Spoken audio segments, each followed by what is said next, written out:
नमस्कार किसान भाइयों, आप सभी का स्वागत है हमारे चैनल वर्ल्ड ग्रीन में। आज की इस वीडियो में हम बात करने वाले हैं सरसों की बुआई के बाद सरसों की सिंचाई हमें कब कब करनी चाहिए और कब हमें सरसों की सिंचाई नहीं करनी चाहिए। सारी जानकारी आपको इस वीडियो में मिलने वाली है, तो वीडियो को अंत तक ज़रूर देखिए। चलिए दोस्तों, वीडियो को स्टार्ट करते हैं। तो किसान भाइयों, बात आती है सरसों की पहली सिंचाई की। तो किसान भाइयों, सरसों की बुआई से लगभग 30 से 40 दिन में सरसों की सिंचाई करनी चाहिए। अगर तापमान ज़्यादा रहता है और सरसों काली पड़ने लगती है और बढ़तवार भी कम होने लगती है, तो ऐसे में आप 25 से 30 दिन के अंदर पहली सिंचाई कर सकते हैं।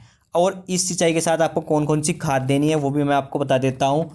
सरसों की पहली सिंचाई के साथ आपको अपने खेत में डालना है यूरिया। यूरिया की मात्रा जो लेनी है वो है 30 से 40 ग्राम पर एकड़ के हिसाब से आपको अपने खेत में डाल देना है। और साथ में अगर आपने सरसों की बुआई करते समय अपने खेत में डीएपी का यूज किया है और उसके साथ सल्फ़र भी डाली है अपनी बुआई के साथ, तो आप यहाँ पे सल्फ़र ना डालें। अगर आपने डीएपी से बुआई की है और सल्फ़र नहीं डाली है, तो आप अपनी पहली सिंचाई के साथ सल्फ़र का यूज भी करें।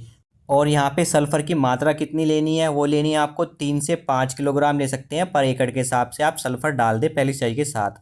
अगर आपने सरसों की बुआई एसएसपी के साथ की है, यानी सिंगल सुपर फॉस्फेट के साथ आपने सरसों की बुआई की है, तो आपको पहली सिंचाई के साथ सल्फ़र नहीं डालनी है, क्योंकि एसएसपी के अंदर पहले से ही सल्फ़र होती है।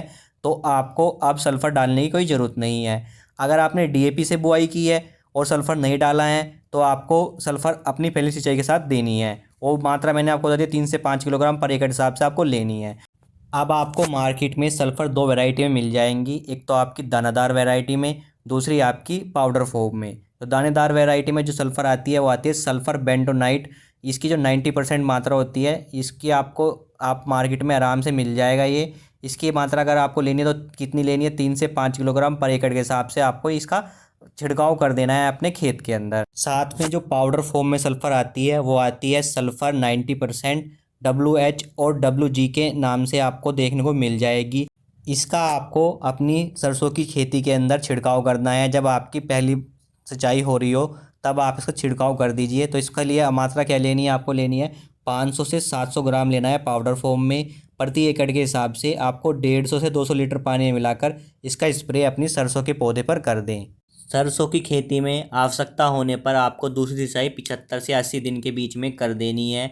ध्यान रहे, आपको जब आपकी फसल पर फूल आ रहे हों तब आपको सिंचाई नहीं करनी है, यानी फूल से बनने से पहले ही आपको सिंचाई कर लेनी है। तो दूसरी सिंचाई आपको जो करनी है वो 75 से 80 दिन के बीच में करनी है। और जो तीसरी सिंचाई आपको जो करनी है वो आपको करनी है जब आपका दाना पक रहा हो, उस टाइम पे आपको तीसरी सिंचाई करनी है। और इसका डे होना है 100 से 110 दिन के बीच में आपको तीसरी सिंचाई जरूर कर देनी है।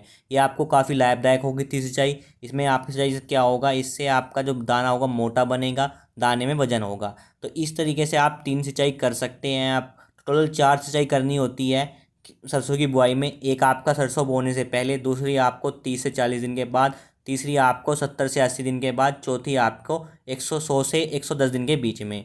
तो इस तरीके से आप सरसों की खेती की सिंचाई कर सकते हैं। तो दोस्तों, आपको वीडियो अच्छी लगी है तो वीडियो को लाइक ज़रूर कीजिएगा। चैनल पे नए हैं, चैनल को सब्सक्राइब जरूर कर लीजिएगा और वीडियो को शेयर करने ना भूलिए। Thank you.